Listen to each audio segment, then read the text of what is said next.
Dites-moi, Morel, qu'est-ce que vous venez foutre ici? Professionnel, mon cher. Comme vous le savez, j'achète et je vends des tableaux et je suis venu parce que la peinture de Modigliani m'intéresse beaucoup. Beaucoup. Tiens, alors vous allez en acheter? Non, pas pour l'instant. J'attendrai un peu. Il boit énormément, votre ami, vous savez. Et il n'arrêtera pas. Les gens comme lui, d'ailleurs, n'arrêtent jamais jusqu'au jour où... Et ce jour-là, grosse affaire, Modigliani. Debout. Voilà. Et puis, Sortez. vous êtes un peu maigre pour employer ce ton-là, vous savez. Mais je suis un homme paisible. Jamais je ne fais d'histoire. C'est une des règles de ma vie. Elles sont jolies, les règles de votre vie. Jamais vous n'aurez une toile de maudit, vous entendez? Jamais. Je vendrai plutôt jusqu'à ma dernière chemise. Vous êtes un porc. Un ignoble porc. Un trafiquant de cadavres. Eh bien, rendez-vous au cimetière. Bonsoir.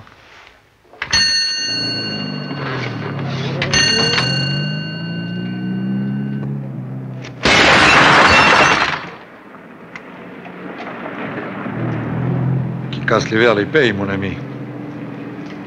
J'en avais au moins pour 100 francs. Je vous salue bien. Tony, Ouais. ça. Il se passe la même chose dans le film. T'inquiète, c'est de la merde. C'est impossible. Quelque chose d'important. Mais si, justement, c'est ça qui va nous sauver, c'est le bruit. C'est quand t'as dit qu'il est 9h, c'est ça? C'est ça qui est important? C'est ça, remarque, c'est un seul important que l'on va casser la porte dans les dormir. On va voir tout seul, c'est pas des types numéro 10.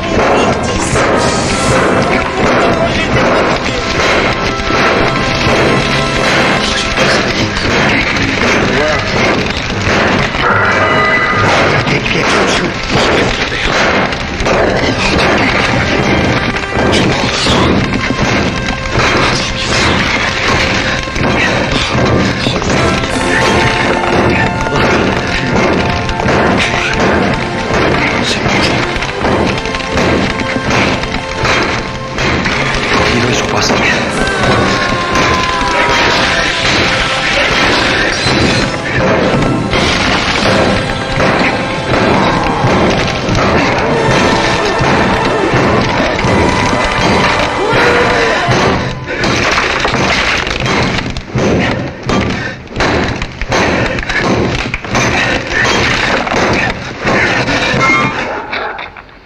Hé, brigadier, il y a un Maccabée, là. Ouais, je crois qu'il a son compte. Transportez-le dans la salle, j'y vais. Bien, brigadier.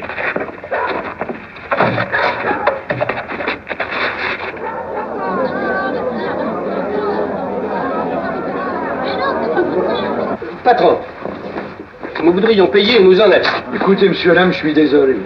Ce qui est arrivé, c'est absolument indépendant de ma volonté. Mais c'est possible, mais nous voudrions... Mesdames, messieurs, je vous demande pardon, mais vous n'avez rien remarqué? Mais qu'est-ce que nous aurions dû remarquer? Vous n'avez pas assisté à une risque, à une altercation? Non, pourquoi?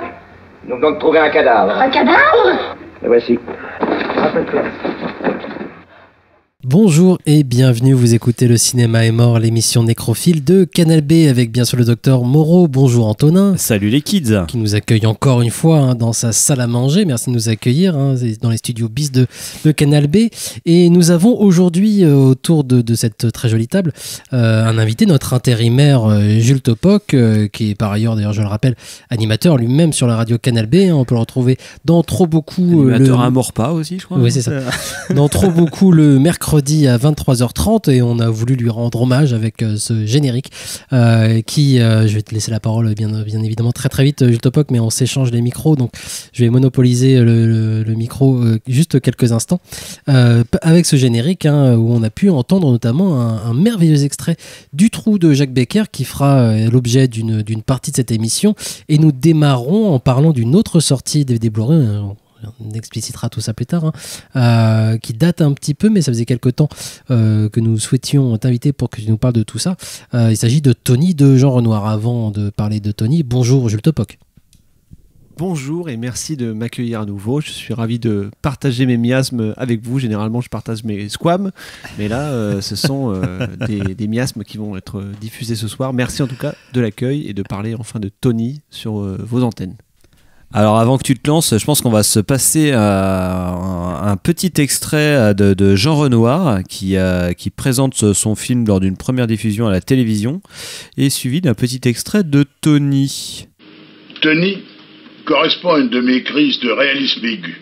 Un de ces moments où on se figure que la seule façon de faire du cinématographe, c'est d'enregistrer avec une exactitude photographique tout ce qu'on voit, y compris le grain de la peau des êtres que l'on met devant la caméra. Pour satisfaire à ce désir de réalisme, j'ai choisi une histoire qui était arrivée, un fait divers. Un de mes amis, un de mes très très bons amis, était commissaire de police au Martigues. Et il m'avait raconté l'histoire de Tony. Une histoire extrêmement triste, extrêmement prenante, extrêmement vraie, et une histoire qui de plus se passait dans ce milieu d'ouvriers internationaux des Martigues qui est tellement passionnant. Et la peinture de ce milieu me permettait d'insister sur une théorie qui m'a toujours été chère, à savoir que les hommes sur cette terre ne se divisent pas en nations, mais se divisent peut-être en catégories de travail. C'est ce que l'on fait qui est notre véritable nation. Donc, avec mon ami, nous sommes allés visiter tous les lieux où Tony avait vécu, où il avait aimé.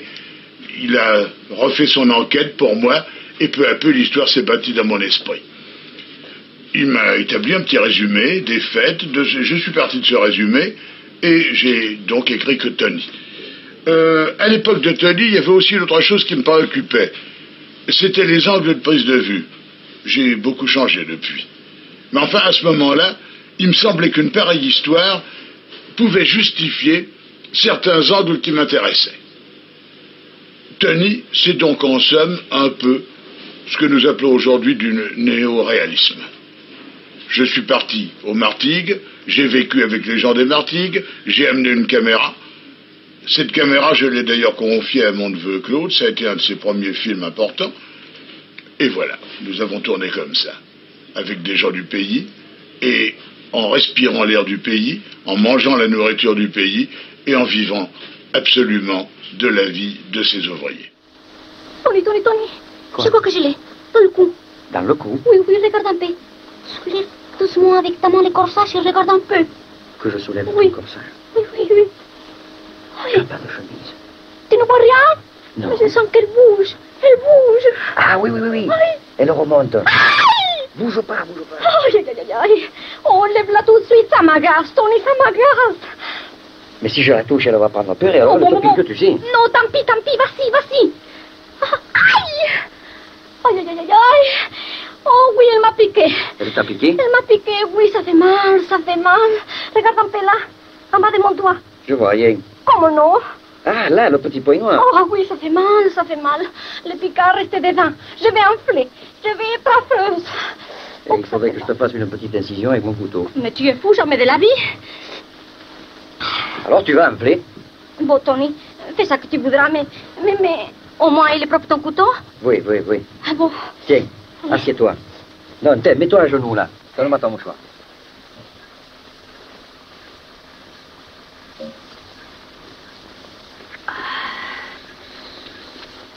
Tu n'as presque rien senti? Tu as le piquant? Eh non. Oh. Maintenant, il faudrait bien presser et sucer le sang. Mais ça va te faire mal. Bon, tant pis. Vas-y. Oh. Si. Piquant.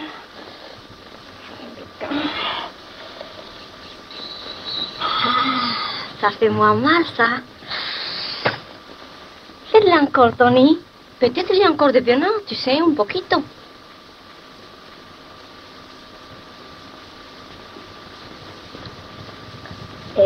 Tony, assez, tu profites.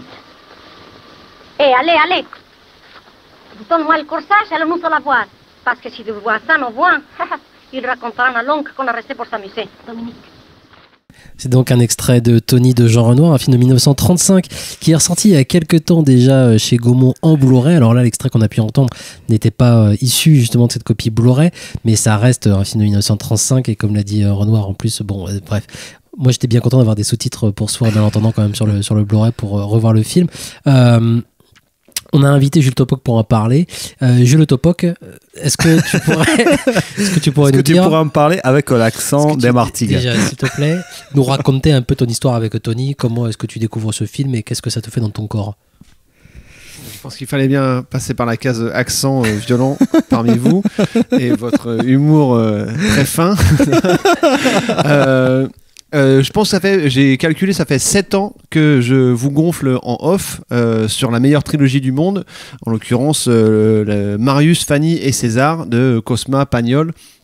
Sur qui moi m'a été j'ai découvert ça il y a donc peu de temps, il y a 7 ans, mais depuis cette découverte je trouve que c'est une chose folle que cette trilogie soit pas mise en avant à côté des Indiana Jones et des pièges de cristal et donc je vous vends cette trilogie là depuis un moment parce que moi ça a été une véritable découverte et quasiment un panthéon français et une proximité de personnages folles et on est des très mauvais amis parce que moi pour ma part en tout cas je les ai pas vus en fait depuis.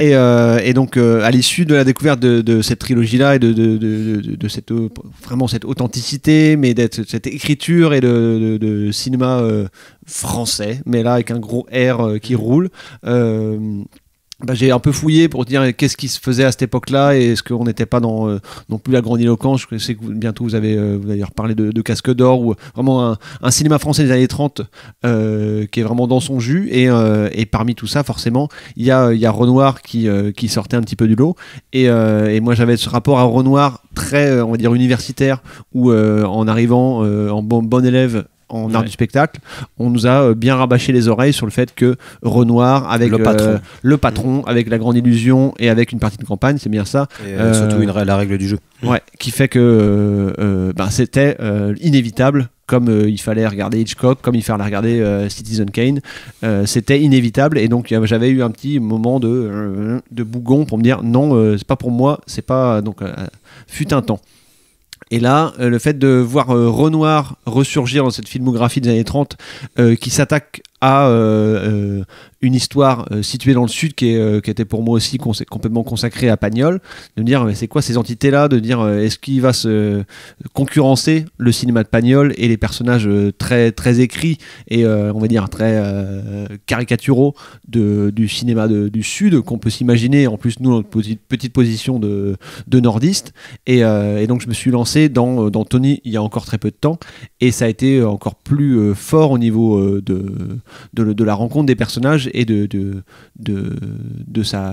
son efficacité de chaque plan et de chaque parole et de la rapidité à laquelle il mettait en place son intrigue et qui pourrait paraître très simpliste comme une telenovela ou en tout cas en 20 secondes 25 secondes de plan et par le dialogue et par la position des personnages et par la situation qu'il met en place il coche des cases pour faire en sorte que le spectateur se rende compte que il y a des tenants et des aboutissants qui sont très forts d'entrée de jeu.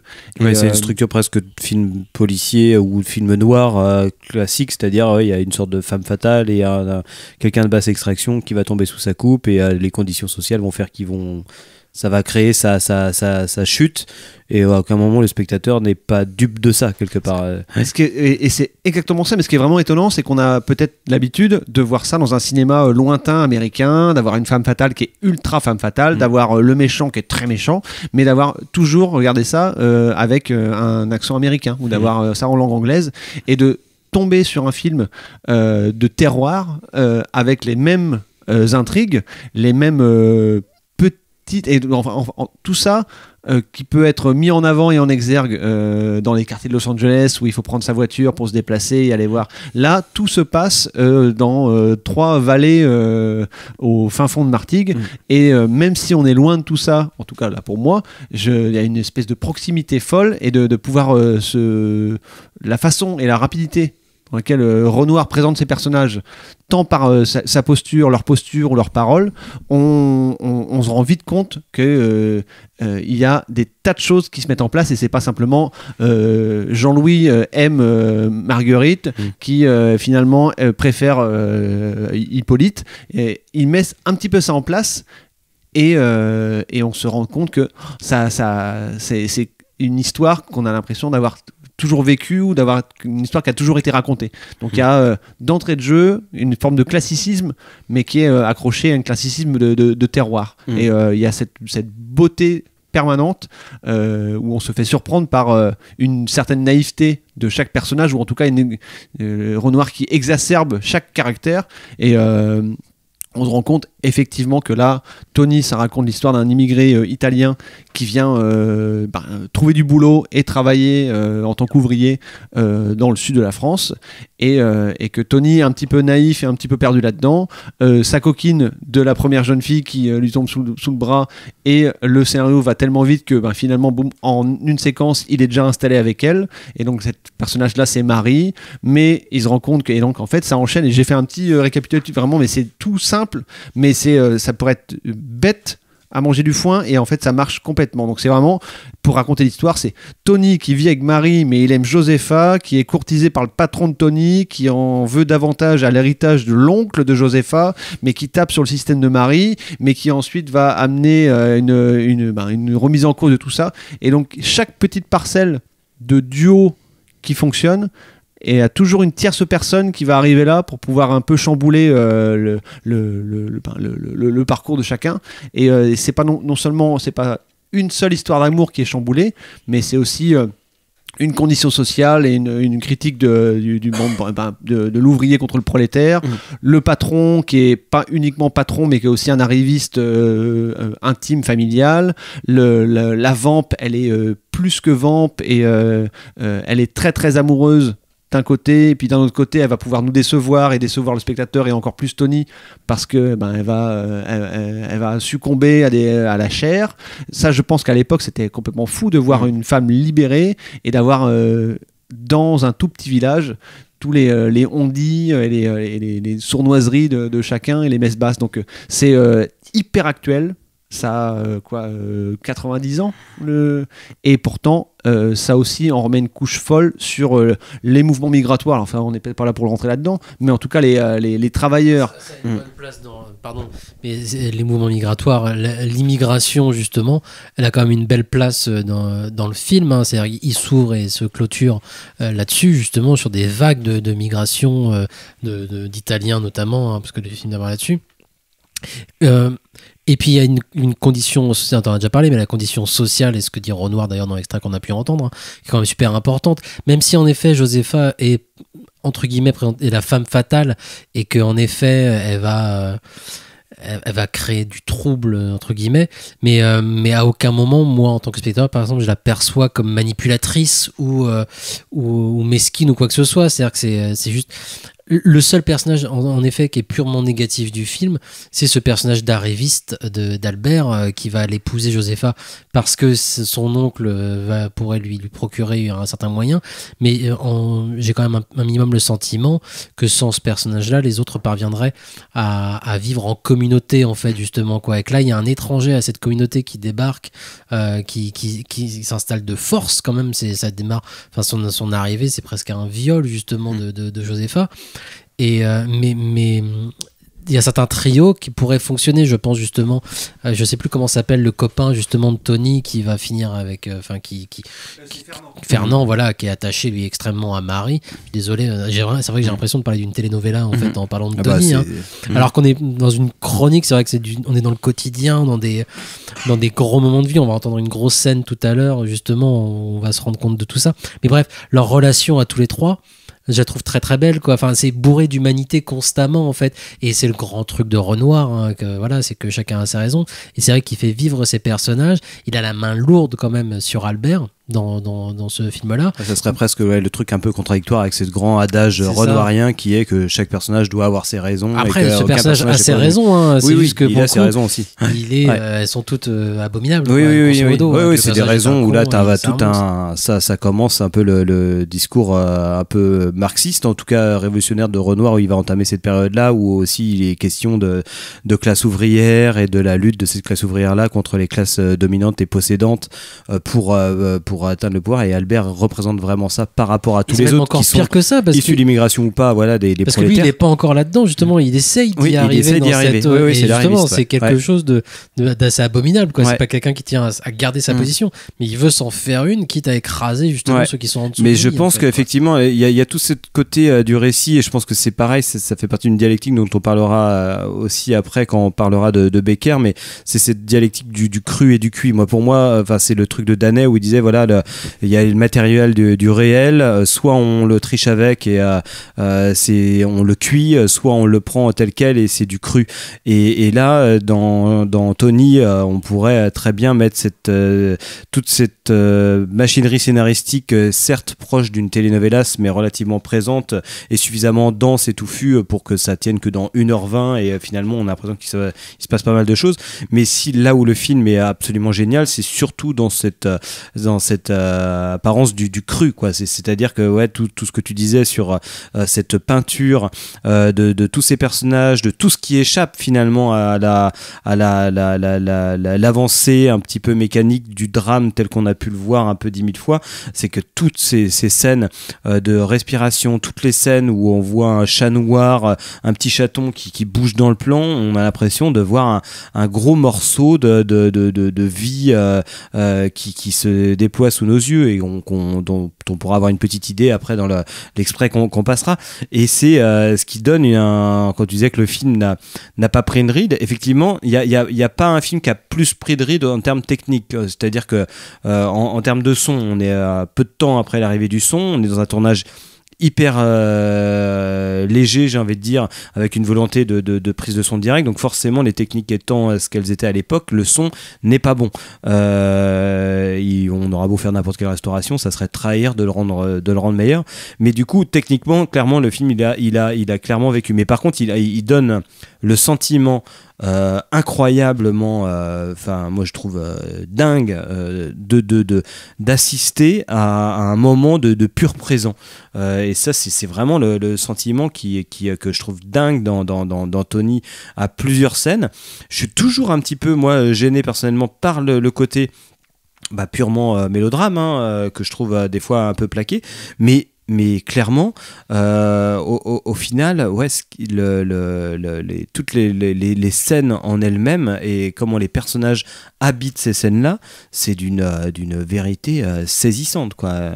C'est ça qui est assez fou, c'est qu'il y a une construction et une préparation et un dialogue et une mise en scène avec des cadrages qui laissent rien au hasard, et des séquences qui se résument très vite dans les postures, et donc là ça révèle d'une préparation folle et pour les cadrages et dans les dialogues de personnages qui sont droit dans leurs bottes, et on les regarde en 15 secondes et on se dit elle c'est la vampe, lui c'est le méchant, lui c'est le gentil, et donc on catégorise chaque personnage, et en fait très très vite dans l'histoire qu'il nous raconte, on se rend compte de l'ambivalence de la mise en scène qui est réaliste, et de se dire qu'il chope du réel alors que tout est préparé, tout est répété, et au-delà de ça, c'est de se dire surtout l'ambivalence au niveau des personnages, et c'est de se dire de presque leur trouver des excuses,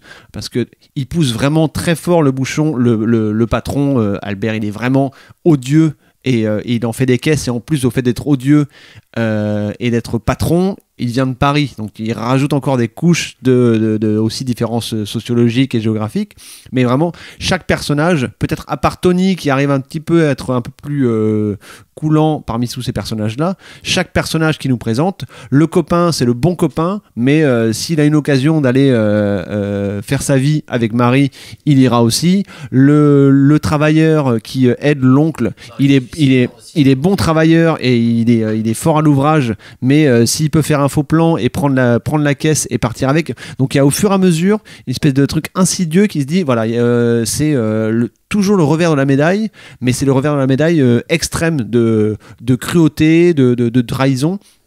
Et donc qui est incarné parfaitement avec Josepha, qui est complètement charmante et charmeuse avec ce personnage de Tony, où ils crèvent l'écran tous les deux. On se dit mais voilà, allez-y, vous pouvez y aller, et ça se voit sans qu'ils se le disent, et notamment avec cet extrait là de la piqûre de la vilaine bête. Et donc il y a un érotisme fou entre deux, mais c'est pas unilatéral, et au moindre faux pas, Josepha peut aller sur un amant, voire deux amants, et de glisser vers un terrain qui fait que le spectateur se dit ah merde, il vient me donner plein de pistes, où il va me donner des choses très concrètes, le bon, le méchant, hein, et finalement au fur et à mesure, il me montre pas qu'une seule face et une seule facette des personnages. Donc ça moi c'est ce qui me rend assez dingue face à ce film là, c'est qu'il y a à chaque fois un revers de la médaille, où on n'est pas du tout à l'abri d'être uniquement dans une catégorisation de personnages, et il te transmet ça dès le début, dans sa mise en scène, de se dire attention, je vous montre un truc au premier plan, mais derrière je vous montre déjà que ça peut partir un petit peu en sucette, quoi. Tony, la classe. On peut pas parler de Tony sans faire le petit moment affiche de Monsieur Cinéma, mais effectivement c'est un film qui a une importance historique considérable, parce que c'est considéré comme le film qui a donné plus tard le néoréalisme, mais du coup lors de l'après-guerre, hein, en Italie. C'est ça qui est 10 ans en avance, quoi. Faut rappeler, donc c'est à 35, la décennie des années 30 chez Renoir, elle est quand même chargée, hein. Il doit faire une quinzaine de films ou moins, je crois, en 10 ans. Puis il va enchaîner, hein, que ce soit avec La Chienne, avec celui-ci, avec La Règle du jeu en 39. Enfin voilà, il y a une grosse décennie, et là il a Visconti par exemple en assistant réal, qui devait avoir peut-être 15 ans, on sait ça, pas, hein, mais c'est ça. Mais évidemment, tu vois, vu que il va faire partie de ceux qui évidemment, bien sûr, et Renoir est pas dupe de ça. Il en parle, je sais pas de quand date l'extrait que tu as pu passer, c'est les années 50-60, sûrement les années 50-60, voilà. Probablement. Donc il est pas dupe de ça, mais a posteriori, mais clairement c'est un film qui a eu une importance, parce que c'est vrai que c'est un truc qui était un geste esthétique complètement novateur pour l'époque. Il y avait forcément des exemples ici et là, chez Jean Epstein par exemple, de gens qui se disaient bah tiens, il faut aller tourner directement sur les endroits mêmes et faire des fictions dans les endroits mêmes. Ce qui était plus simple au temps du muet, hein, aussi, quand même. Hein, au temps du muet c'était beaucoup plus simple, mais là il y a un truc considérable là-dessus, et c'est vrai que c'est étonnant, et c'est une force qu'on peut retrouver aussi dans les grands films néoréalistes du style Le Voleur de bicyclette ou Rome ville ouverte, d'avoir ces micro-situations extrêmement mélodramatiques et qui pourraient paraître être des économies de faits divers, tout comme Tony l'est, et qui au final ne gagnent dont le pari esthétique c'est au contraire de donner un portrait du vivant de la façon la plus juste possible, quoi. Je sais que c'est complètement d'un quotidien, encore une fois dans la chronique, dans un minimum de chronique, dans la façon justement on va montrer justement des gestes du quotidien, parce qu'on va parler de Becker bientôt, et c'est vrai que Becker va plus tard aussi, lui, donc il va être copain avec Renoir, on en reparlera, mais quand il va faire certains films entre guillemets noirs, même Casque d'Or, des choses comme ça, ou même Montparnasse, ce qui va faire la force, comme la plupart des films noirs, même américains, hein, c'est pas tellement l'intrigue qui sert de squelette, mais c'est ce que tu vas mettre entre les morceaux d'intrigue, justement, quoi. On parlait il y a très peu de temps de Jacques Tourneur et de Nightfall.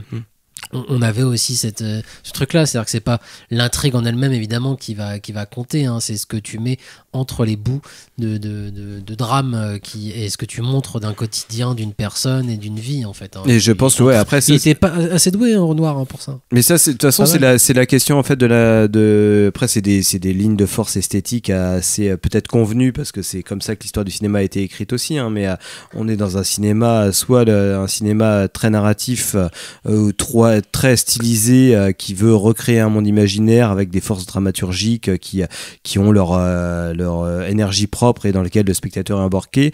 Ça, c'est une voie, et l'autre voie, celle de la modernité, qui va arriver après la Seconde Guerre mondiale, dans la vingtaine d'années après, avec des cinéastes comme Rossellini, Antonioni ou Godard et compagnie. C'est au contraire de laisser de créer un espace pour le spectateur, et qui ne soit pas prisonnier d'une sorte de direction de mise en scène qui était celle vraiment en vigueur auparavant. Et dans Tony, les moments les plus sidérants, je trouve que c'est ça, quoi. C'est les moments moments qui paraissent complètement bruts. Effectivement, sont issus d'une création, mais on sent une sorte de côté complètement brut.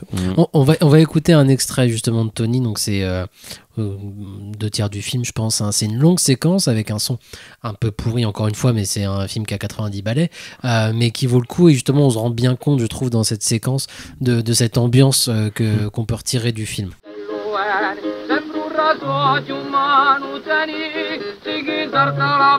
Oh les amis, vous avez pas vu Tony?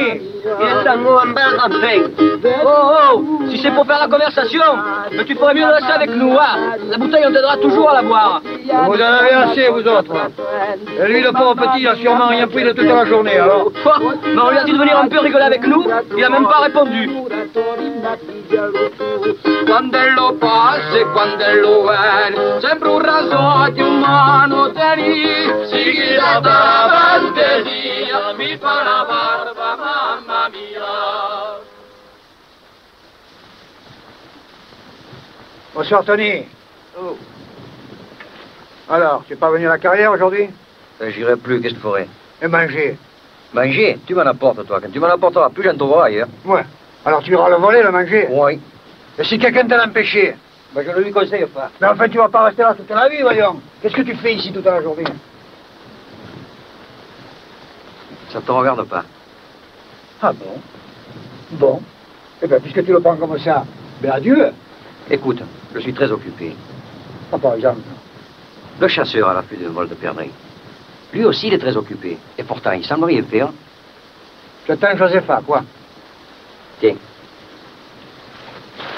Tu vois cette lumière dans la ferme? Ouais. Eh bien, là-bas, il ne peut pas faire un mouvement sans que je le voie. À gauche de la barrière, tu as ce petit sentier-là qui passe en bas de cette butte où nous sommes. Et même qu'en étant dans le bras, on peut presque le toucher. Un jour, fatalement, on passera par là.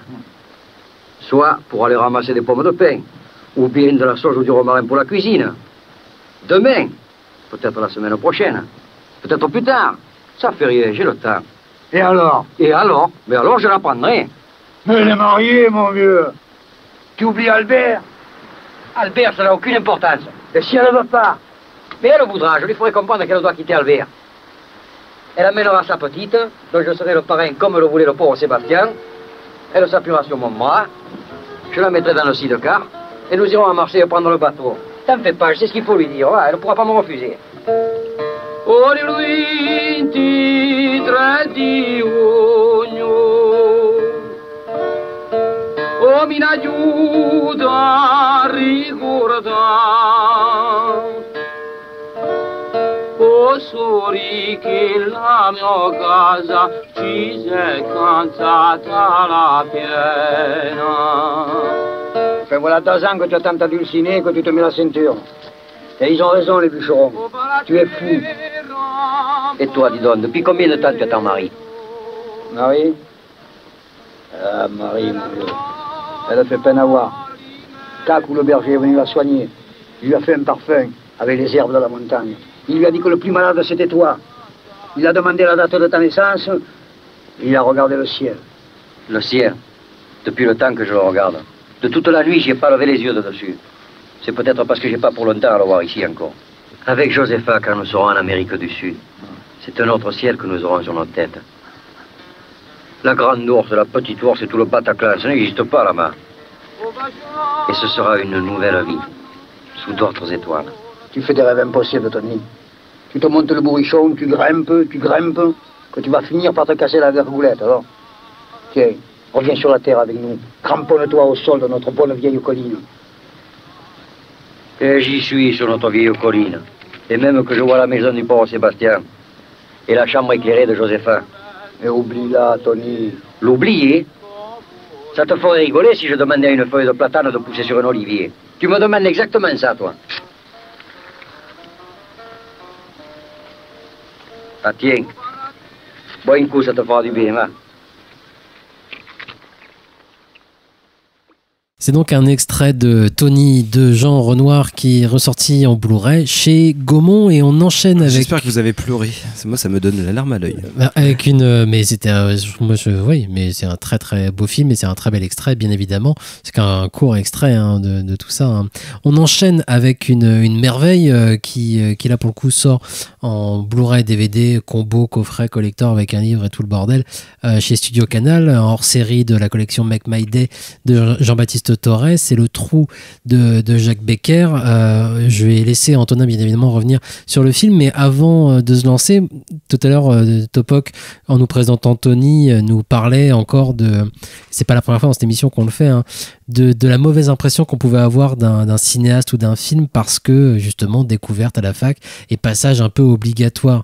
Et j'ai le sentiment, moi, dernièrement, qu'on revient beaucoup, enfin en tout cas moi, hein, je reviens beaucoup sur des impressions que j'ai eues de la fac parce qu'on m'avait fait bouffer un film ou un extrait de film que tu dois analyser pendant 2 heures et forcément à un moment ça te dégoûte et puis t'as le côté un peu scolaire qui rentre là-dedans et tu te dis c'est pas possible. Moi on m'a gâché Ford avec personne n'a vu Citizen Kane depuis 20 ans. C'est ça, exactement. Non mais bien évidemment. Et c'est vrai que Le Trou, en fait, j'avais ce entre guillemets un peu souvenir là. Et pourtant, je n'avais pas un mauvais souvenir. Justement, moi, j'avais dû analyser une séquence et Le Trou, on va y revenir. C'est exceptionnel de toute façon à tout niveau. Mais une séquence que je revois du coup en boucle pendant je sais pas combien de temps pour pouvoir l'analyser. Une séquence de travail, hein, puisque le Trou va montrer beaucoup de travail et beaucoup de mains. Et c'est magnifique. Et j'en garde des souvenirs là, du film. Mais voilà, le fait que ça vienne justement de l'univers scolaire, en fait, me poussait absolument pas à revoir cet objet. Ce qui est dramatique parce qu'en le redécouvrant à l'occasion de cette sortie, j'ai revu un des plus grands films français des années 50 et 60. Comme le dit, je crois que c'est Torah justement dans le bouquin, c'est le chaînon manquant entre Hawks et Melville, en fait. Et c'est exactement ça. Et t'as le meilleur de l'un comme de l'autre. Et c'était vraiment une très très belle redécouverte en fait, et je suis ravi. Je vais te laisser présenter peut-être le film comme l'objet, Antonin, mais voilà, je tenais à revenir sur cette impression que j'ai en ce moment. Je reviens de plus en plus en tout cas sur ce qu'on m'a forcé à bouffer à l'école. Ouais, mais et je me demande si je suis pas un vieux con aussi, non, mais moi j'avais eu le même rapport avec Tony, parce que moi Tony, je me rappelle très bien avoir été amené à le regarder à l'université parce que du fait de l'importance historique du film, mais pour le coup j'avais vraiment été marqué par le film. J'avais trouvé ça assez extraordinaire et je l'avais pas revu depuis, donc ça fait 20 ans, et je l'ai revu avec le même plaisir, et voilà. Et Le Trou, pour le coup, c'est un film que je n'avais jamais vu et que j'ai découvert donc du coup il y a 10 jours, et qui est un film qui trône pourtant, hein, quand on voit des listes sur internet sur quels sont les meilleurs huis clos, quels sont les meilleurs films sur la prison. Il y a toujours Le Trou, mais il y a toujours aussi Citizen Kane qui traîne en haut des listes sur les meilleurs biopics et compagnie, et j'avais toujours un peu peur de me dire je pourrais voir Le Trou, mais en même temps ça se trouve je vais me faire chier, et je suis toujours un peu mal à l'aise quand je insensible à un film qui est considéré comme un très grand classique de l'histoire du cinéma. Là, l'occasion se présentait forcément de le redécouvrir avec cette réédition et puis cette édition et cette belle copie.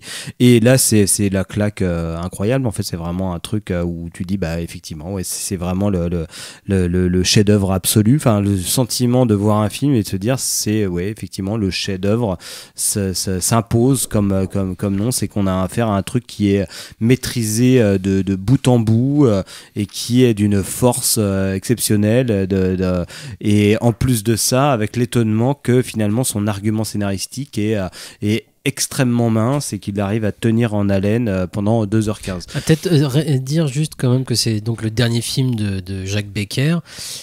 L'autre souci que je pouvais avoir, c'est que je l'ai un peu trop souvent amalgamé avec son fils Jean, qui est assistant d'ailleurs sur ce film et qui était assistant sur les précédents un petit peu, qui lui est plus connu pour des films de... Dialogue avec mon jardinier, voilà. Effroyable jardin, La tête en friche. De la vieille France, on va dire justement, de la vieille France, alors que Jacques... Il a fait L'été meurtrier, donc j'ai un très grand souvenir. Voilà. Mais Jacques n'était pas trop là-dedans. Là, Le Trou, c'est son dernier long métrage à Jacques. Il est jeune, hein, il a une 50aine d'années, je crois, quand il quand il fait ce truc-là, c'est en 59 qu'elle le fait, si je dis pas de... Tu me dis quand je dis Bah, 59 qu'il l'a fait et 60 où il sort. Voilà. Et il est mort, voilà, il s'est tué à la tâche, grosso modo, comme un artiste. Comme un Kubrick, en fait. C'est ça. Pendant Eyes Wide Shut, c'est que le mec, il avait des problèmes cardiaques, il a tout donné dans son film et puis il est mort avant de pouvoir le voir. Quoi. Voilà. Et avant de finir le mixage du son, comme Kubrick avec Eyes Wide Shut, un film qui est sorti, c'est un truc qui est dit aussi dans le bouquin, qui est sorti avec un montage particulier, qui a été un échec à sa sortie publique et qui du coup a été coupé par le producteur d'une vingtaine de minutes. Et il y a les traces de ce qui a été coupé du coup dans le livre, puisque par contre les images ont disparu. Mais visiblement, c'est pour une fois pas forcément un mal. Le film en lui-même est assez parfait en fait, et ce qui a été coupé ne manque pas au métrage. Alors ce qui est terrible parce que ça correspond pas du coup à la vision que le bonhomme avait forcément prévu, mais bon, il est mort aussi avant de finir. Il avait qu'à pas mourir. C'est ça, c'est de sa faute. Et Becker, qui était quand même du coup connu aussi, parce que c'était un peu une star dans les années 50, une star à la fois publique parce qu'il avait fait des grands succès populaires, notamment Alibaba avec Fernandel ou Casque d'Or, voilà, entre autres, et une star aussi parmi justement les critiques, et donc il avait statut un peu particulier d'être à la fois un cinéaste qui était populaire et en même temps d'avoir la grâce des jeunes Turcs, des cahiers du cinéma. Après à cette époque-là, il faut relativiser parce que je pense que ça n'avait pas une importance primordiale. Et ça, c'est vraiment... c'est a posteriori qu'on peut se dire ça. Je pense que Jean Becker a été quelqu'un qui était important dans l'industrie, et puis bon, sans vouloir rentrer dans les détails historiques, à l'époque, l'industrie et le cinéma français, ça marche beaucoup au prestige, ça marche beaucoup au professionnalisme, ça marche beaucoup avec un cheminement qui passe par l'assistanat. Effectivement, Jacques Becker était l'assistant de Jean Renoir. C'est quelqu'un qui a fait des films pendant l'occupation aussi, qui a traversé l'occupation très dignement en faisant des films et qui avait un comportement moral irréprochable, même en faisant des films pour la Continentale et d'autres. En refusant de travailler. En faisant ses peines de prison quand il refusait les choses qu'il fallait pas refuser. Et ce qui fait que lui, il n'a pas eu d'ennui, contrairement à Clouseau qui l'a défendu. Enfin bref, on va pas rentrer dans les détails, mais c'est quelqu'un qui a une sorte de stature un petit peu digne. Non, mais il a une super histoire. Enfin, je conseille aux gens justement, et c'est redit il y a un passage biographique dans le bouquin qui accompagne le DVD qui vaut la peine parce qu'il a quand même une chouette histoire. Ah, carrément. Et moi je découvre, et c'est pour ça que je vais pas être hyper précis, et on dira peut-être des conneries, mais moi j'avais jamais vu de film de Jacques Becker en fait, aucun. Enfin si, Touchez pas au Grisby, j'ai vu Touchez pas au Grisby, mais sinon j'avais jamais vu de Jacques Becker. Et ça, c'est aussi un rapport à ma propre cinéphilie, c'est que moi je suis quand même un enfant de l'université, et ce qu'on en prend à l'université en général, c'est l'histoire telle qu'elle a été écrite par la Nouvelle Vague, et que bizarrement moi j'ai mis Jacques Becker, et ça c'est une erreur de ma part, dans le même lot que les Duvivier, les Delannoy et compagnie, c'est-à-dire tous ces cinéastes de la qualité française, qui fait que bon, moi je me suis toujours dit faut mieux que je me tape un Ford, un Hawks ou un Lubitsch que plutôt qu'un Becker ou un Duvivier et compagnie. Et effectivement, il a une importance pour le coup historiographique très très importante, parce que finalement la politique des auteurs telle qu'elle a été conçue par Truffaut principalement et par Godard, Chabrol et Romer, elle a été vachement construite autour de l'appréciation des films de Becker au moment où, pas non plus dans l'immédiate après-guerre, mais au moment où Becker se retrouve à être un petit peu obligé de travailler avec d'immenses stars, genre Fernandel ou Gérard Philippe dans Montparnasse 19, fait des films sur lesquels il n'a pas un total contrôle, mais Truffaut fait un très beau texte et un texte très important dans l'histoire de la critique du cinéma et l'histoire du cinéma, où il dit voilà, Alibaba et les 40 voleurs, c'est pas un très bon film, mais mieux vaut un film raté d'un auteur qu'un film réussi d'un tâcheron. Et dans Alibaba, c'est peut-être pas réussi, mais à certains moments, on y voit toute la force de la patte de Becker en tant qu'auteur. C'est un auteur de film, et lui, il est capable d'imprimer sa marque sur tous les films.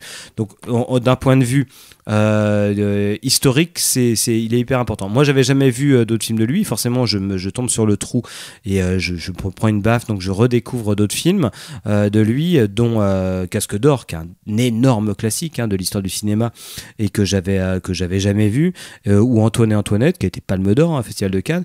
Et effectivement, pareil, d'un point de vue historique, on se dit c'est incroyable. Il y a aussi Rendez-vous de juillet. On se dit il y a en germe là-dedans plein de choses qui vont être propres à l'esthétique de la nouvelle vague et surtout une attention quand on prend Rendez-vous de juillet et Antoine et Antoinette, à une attention à la vie des jeunes au sortir de l'après-guerre et surtout un goût pour la chronique et pour une vision justement un petit peu crue du quotidien de ces gens-là. J'y reviendrai probablement un peu plus tard, mais c'est vrai que ces films-là, Casque d'Or et Antoine et Antoinette, c'est des films que j'ai beaucoup aimés, que je trouve très appréciables, mais sur lequel le côté cuit, ce côté très dramaturgique. Antoine et Antoinette racontent l'histoire d'un couple et tout l'argument narratif se base sur un billet de loterie gagnant qui est perdu, me paraît très plaqué.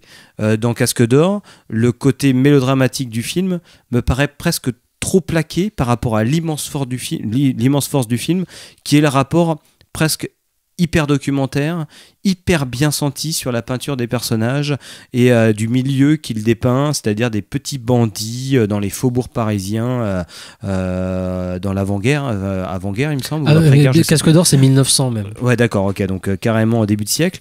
Mais par contre tout ce côté-là me paraît incroyablement bien senti, mais l'aspect mélodramatique finalement m'intéresse moins. L'histoire en elle-même finalement m'intéresse moins. Même dans Montparnasse 19, c'est vrai que c'est un truc qui ressort de ça. À Montparnasse 19, qui est le film qu'il fait juste avant justement Le Trou, hein, son dernier film avec Gérard Philippe, qui est calamiteux. C'est un cauchemar de voir Gérard Philippe jouer. Hein. Gérard Philippe, pareil, qui était l'Étoile filante, qui est mort super jeune, c'était un de ses derniers films, et qui est nul, hein, mais tous les autres acteurs sont super, et lui, il est vraiment extrêmement mauvais. Donc il joue Modigliani, artiste déchu, enfin pas déchu mais maudit, alcoolique, tout le bordel. C'est un cauchemar à regarder. Tous les autres sont super. C'est juste un nom de rue. C'est ça, Gérard Philippe, c'est un nom de rue. Mais non, mais ça, c'est un cauchemar. Mais par contre, voilà, donc là, on est en Paris en 1919, hein, et il y a une représentation de la ville, du milieu, qui est vraiment juste. Moi, ma déception, c'était plutôt après avoir vu Le Trou et l'attention que porte Jacques Becker, notamment aux gestes, bien évidemment. Hein, c'est la grande force aussi du Trou, c'est l'attention qui va être portée à tous les gestes et au savoir-faire, et de savoir qu'il faisait un biopic comme ça sur un sculpteur peintre, en reprenant un projet de Ophuls en plus qui venait de mourir, voilà, tout le bordel. Je m'attendais à quelque chose où on aurait plus, et donc c'est pas là-dedans. Donc je pense qu'il y a une certaine déception en voyant d'autres films de Becker après avoir découvert Le Trou. Et il y a un regret, c'est con, hein, enfin, c'est con. C'est de se dire, ouais, avec Le Trou, il a atteint une espèce de grâce absolue. C'est ça, mais qu'il aurait pu continuer, en fait, justement, parce que ça fonctionne du tonnerre de Dieu en termes de narration aussi. Il va falloir qu'on parle du Trou avant qu'il soit trop tard. Mais voilà, qu'il n'ait pas pu continuer dans cette voie. Ouais, je pense que c'est aussi un truc. Ouais. Pour moi, c'est vraiment l'état de grâce absolu, et c'est pour ça que je veux continuer à filer un peu cette dialectique du cru et du cuit dont je parlais aussi pour Tony, parce que pour moi ça me paraît le film idéal pour parler de ça, dans le sens où c'est l'exacte adéquation des deux. C'est-à-dire que Le Trou, c'est le film documentaire ultime sur la prison, dans le sens où c'est d'un réalisme à toute épreuve, dans le filmage de ce qui est là, de la vie d'une cellule de prison, dans le filmage de l'ingénierie d'un prisonnier qui veut s'évader, du savoir-faire qu'il faut avoir, de la tâche à effectuer, des efforts que tu mets en branle pour finalement effectuer cette tâche. Puis tu utilisais quelqu'un qui l'a déjà fait. Oui, bien sûr. Ouais, du temps qu'il faut pour le faire. Enfin, vraiment, il y a tout ce goût pour ce truc très cru du réalisme documentaire. C'est presque un tutoriel. C'est typiquement le genre de film où on se dit, j'ai regardé ce film. En plus, je suis moins con parce que ça se trouve, je serai en tôle, je saurais m'évader de prison. C'est-à-dire que je saurais fabriquer un un passe-partout, je saurais creuser un trou, je saurais faire ça, parce que ça t'apprend des choses comme un documentaire. Effectivement, on le sait, il y a un seul acteur professionnel parmi les 5 personnages principaux du film. Tous les autres sont soit des kidam, il y a un assistant réalisateur, il y a un professeur de rugby, et il y a un roi de l'évasion, Jean Kérodi, qui interprète c'est la star, mais dans le film on dirait pas, mais forcément on le voit, il transperce l'écran, c'est la star. Effectivement, c'est un vrai roi de l'évasion, quelqu'un qui s'est évasé 6 fois et qui joue là son propre rôle. C'est adapté de José Giovanni, hein, il faut le dire, c'est important, hein. Une année plus tard, il y a voilà. Non mais il faut le répéter aussi. Oui. Giovanni qui a écrit Le Trou, donc son expérience en prison, mais il n'a pas dit pourquoi il était en prison. Voilà, c'était c'est pour ça. collaboration. Voilà. Et il jouait avec Jean Kérodi, qui lui, pour le coup, si on en croit ses dires, en tout cas, lui était plutôt du côté de la résistance.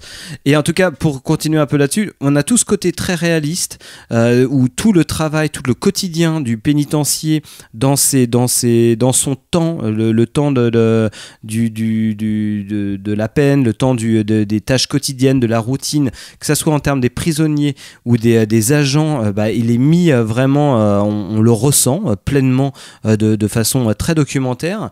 Et là où c'est hyper fort, c'est que tout ce côté cru va être allié à un côté vraiment justement très contrôlé, très mis en scène, très découpé, où là tout le génie de mise en scène, mais là je pense vraiment en termes de metteur en scène de Becker, et qu'on ressent aussi dans ses autres films, c'est-à-dire qu'à un moment on se dit mais en découpage c'est absolument brillant, c'est que en un échange de regards à la faveur d'une colure, il se raconte des tas de choses, on se dit le mec il est incroyable pour raconter une histoire par des images et à signifier des choses par un jeu de lumière, par un effet de montage, par un usage du son un peu particulier, par des effets de cadrage, par un mouvement de caméra, par très, tout. très On sent que tout ce qui est de l'ordre de la mise en scène, de la recréation par les outils du cinéma, les outils expressifs du cinéma, et non plus le sujet qui est filmé, mais vraiment par les outils expressifs du cinéma qui sont là tous mis en branle. C'est pas qu'il y a des plans séquences de fou, c'est pas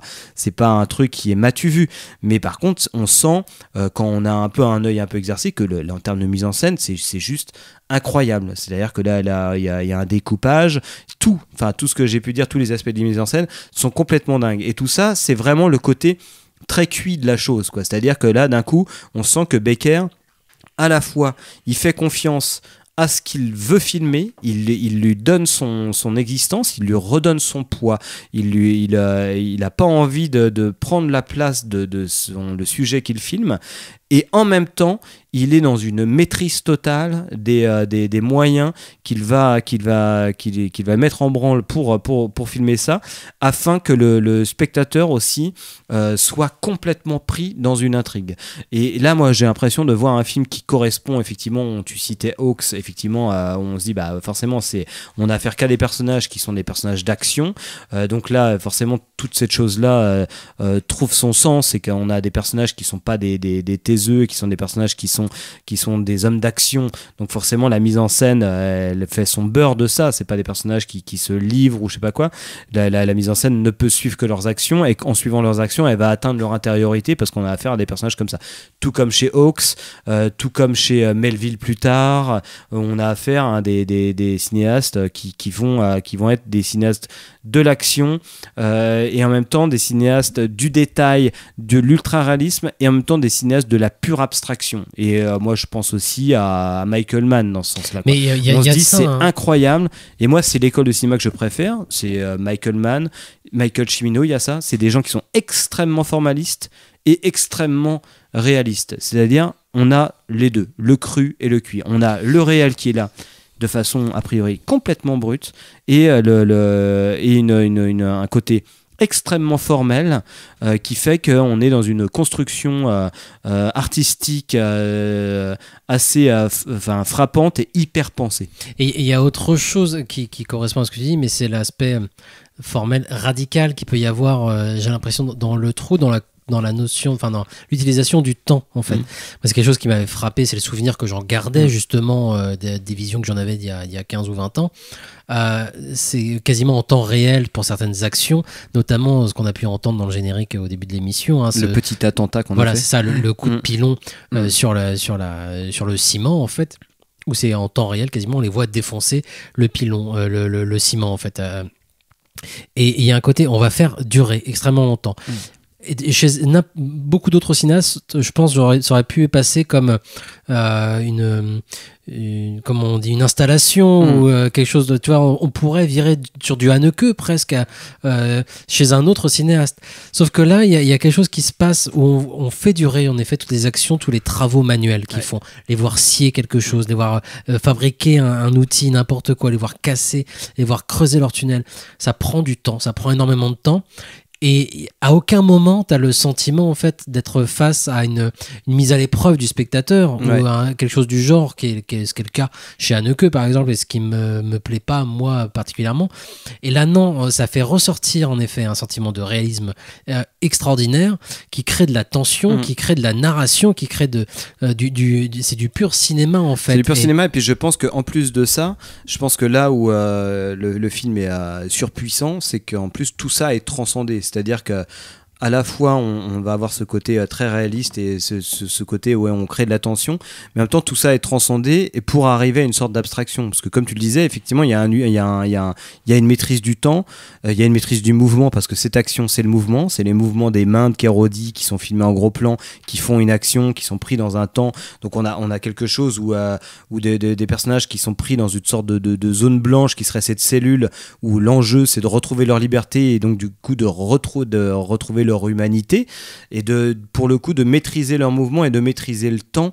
Et il y a un truc qui, dans cette sorte d'ascèse de l'enjeu dramaturgique, qui n'est juste de trouer quelque chose et de se frayer un chemin, et en maîtrisant à la fois leur mouvement à la perfection et de maîtriser le temps à la perfection. Il y a cette scène fantastique où ils construisent un sablier qui ne paraît pas, c'est pas plaqué, c'est pas un symbole trop fort, on n'est pas chez les surréalistes ou je sais pas quoi, mais c'est non, il y a un côté pratique, on reste toujours dans le côté pratique, c'est quand le côté savoir-faire, travail. On a vu le mec construire un sablier, mais en fait qu'est-ce que ça dit ça? C'est juste que le mec il se retrouve maître de son propre temps pour arriver à vaincre une adversité qui serait l'institution qui veut leur imposer leur mouvement et leur temps, et eux ils veulent le recréer. Mais ce qui fait que les scènes où la première fois ils voient le dehors, c'est sidérant. Enfin, c'est que tu te dis mais il y a rien, il y a un pauvre plan fixe avec une rue et tu te dis mais ah oui, ça y est, il est en train de naître.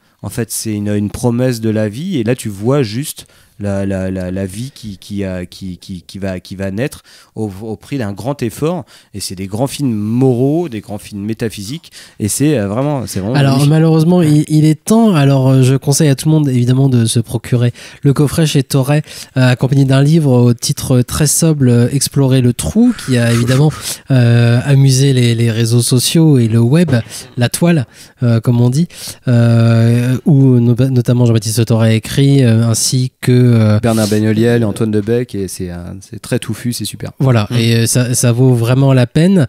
Le trou de Jacques Becker chez Studio Canal, et puis je le redis, Tony de Jean Renoir chez Gaumont. Quelques annonces spéciales peut-être avant, ou une prochaine projection par exemple des films dimanche soir qu'on peut déjà annoncer? Arizona Junior le 11 octobre des frères Cohen, ça va être incroyable, c'est une ressortie, une réédition nationale depuis un mois, et on va être très content de le redécouvrir. Jules Topoc est ravi. Ouais, mais ça va être extraordinaire, hein. C'est Tex Avery en live, ça va être super. Et d'autres trucs qui sont pas encore trop sortis, mais il y a la fameuse soirée Mad Max avec le documentaire de Melvin Z, Archaeologist of the Westland, le super documentaire qu'il a fait, c'est super bien, sur Adrian Bennett qui tient le musée Mad Max au fin fond à Silverton, au fin fond du désert australien, et accompagné de Mad Max 2, ça sera à l'Arvor, tout sera à l'Arvor, et on va aussi proposer une séance le 29 octobre je crois de Massacre à la tronçonneuse, accompagné par Julien Sévéon, qui sort un gros bouquin sur Massacre à la tronçonneuse. Magnifique film. Donc c'est que des films soir, pas aussi. Mal. Merci à vous de nous avoir écoutés, merci Jules Topoc d'avoir participé à cette émission. Un petit coucou Jules Topoc. Un petit coucou Jules Topoc, il faut bien dire ça. Merci Jules Topoc, que vous pouvez retrouver donc le mercredi à 23h30 sur les ondes de Canal B pour Trop Beaucoup, et en podcast bien évidemment sur le site de Canal B. Parce que lui il fait son travail, contrairement à Étienne qui tient une émission mais dont il ne met pas le podcast à jour. C'est à toi de bosser pour le cinéma.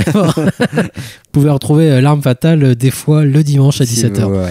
Si vous êtes Si vous attentif. habitez au fin fond plateau du Cantal et que vous voulez écouter, il faut vous connecter sur le flux stream Mais de toutes les Canal B émissions à sont l'heure disponibles en podcast sur le site de Canal B, bien évidemment. C'est juste qu'il n'y a aucun détail sur ce qui Allez s'y passe. chercher, c'est hyper bien en plus. Merci à vous de nous avoir écoutés. On se quitte encore une fois avec un extrait d'un Jacques Becker, Montparnasse 19. Non, pas du tout. Sur quoi on se quitte? Montparnasse 19, un extrait que tu as intitulé sur mon petit fichier Les critiques. Excellent. À très bientôt. Ciao. Bisous. Belle acquisition. Cézanne. Un vrai Cézanne. Oui, ça se voit. Un critique m'a dit des choses épatantes sur ce tableau. On n'explique pas la peinture. Oui, mais ce critique est un homme très intelligent, vous savez. Mais les critiques, monsieur, ne disent que des conneries. Qu'est-ce que c'est, conneries? Le maître Modigliani veut dire que seuls les poètes peuvent se permettre de parler peinture, parce qu'ils transposent, comme les peintres d'ailleurs.